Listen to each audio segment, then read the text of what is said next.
Hello, I'm Simon Gray from the Food Teachers Centre, and today I'm in Looe on the quayside cooking some fantastic Cornish fish.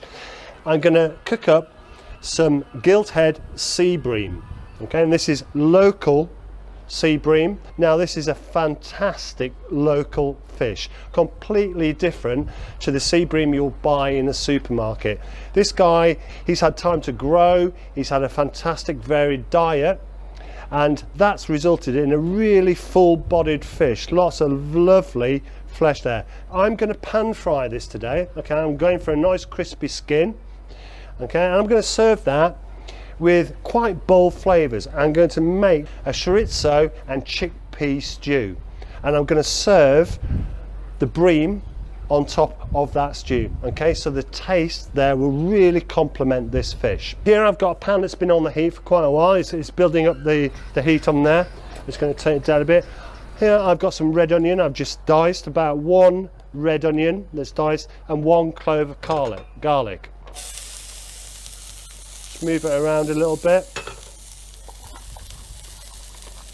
Don't want this to burn, so I'm going to keep it moving off the heat a little bit. It's nice and hot. Okay, then into there I'm going to pop the chorizo. I'm going to use about 100 grams there.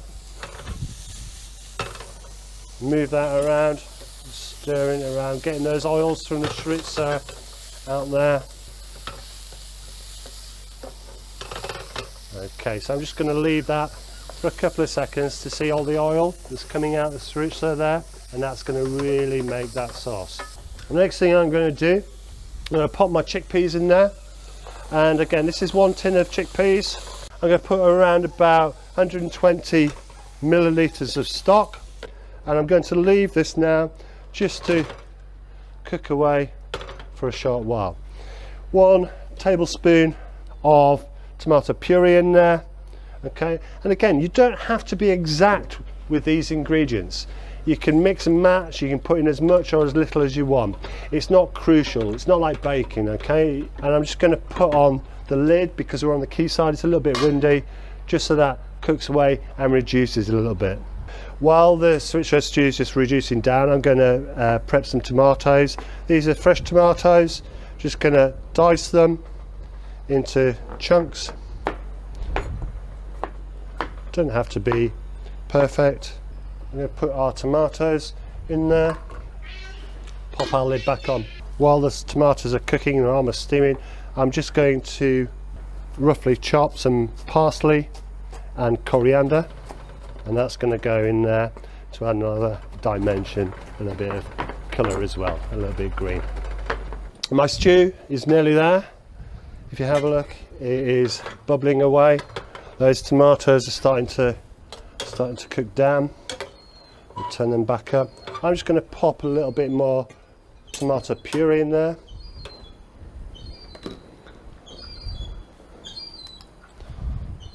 About another ½ tablespoon went in then. And just turn that over. Okay, so while that's cooking down and finishing, we're going to cook our fish. It's really simple, it cooks really quickly, and we're going for a nice crispy skin. Now to do that, what we need to do is have our oil really quite hot, yeah?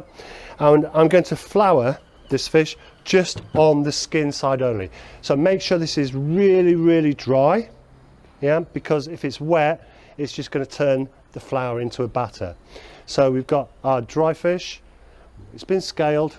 I'm just going to place that into the flour and press it down.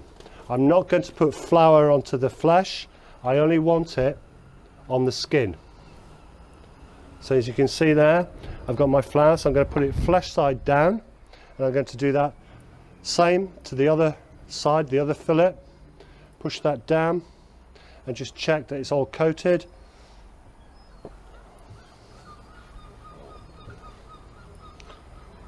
There we go. Okay, so that's all ready to go.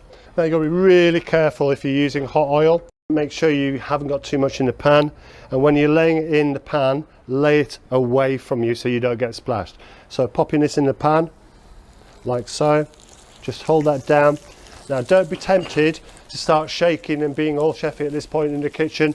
What you want to do is just leave that till it starts colouring.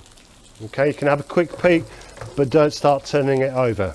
So as you can see here, the protein is going white around the edges, so that means it's cooking now. And the heat will come all the way through. That's going to take a couple of minutes, no longer. It's really nice, simple fish to cook. Okay, while that's cooking, I'm just going to take my chorizo stew here. Is looking really good. It's reduced down, it's nice and bubbling. I'm just going to pop in my fresh herbs into there, and I'm going to give those a stir around. Now I'm going to check my fish again, just lifting it up and over. Don't worry if it's come off a little bit, it's not a problem. And there. Okay, so you want that nice light crispy colour on it. Okay, so we're going to cook it on the other side for around about a minute. Okay, so the fish is nearly there. It's been cooking around about 2 minutes on each side. So I'm just going to finish this off with a little bit of butter, a little bit of decadence there going in, and that's just going to give it a little bit more flavour as well before you finish it off. So a little bit of butter. If you cooked it in butter, it would burn. Yeah, so you start off in oil, and we're just using that butter just to baste it. Yeah, just to give it that little bit of more flavour. So just finishing it off with a little bit of butter. Okay, so I'm just going to take the fish net out of the pan. I'm just going to leave it on here just to rest for a couple of seconds. Quick sprinkle of smoked paprika.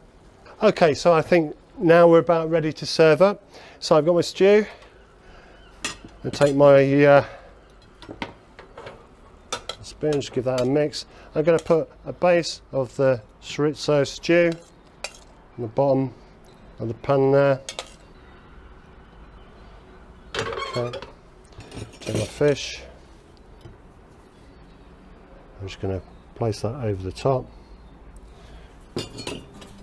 So that's the finished dish. You could garnish that with a little bit of parsley or some coriander. There we have our chickpea and chorizo stew with pan-fried gilt head bream.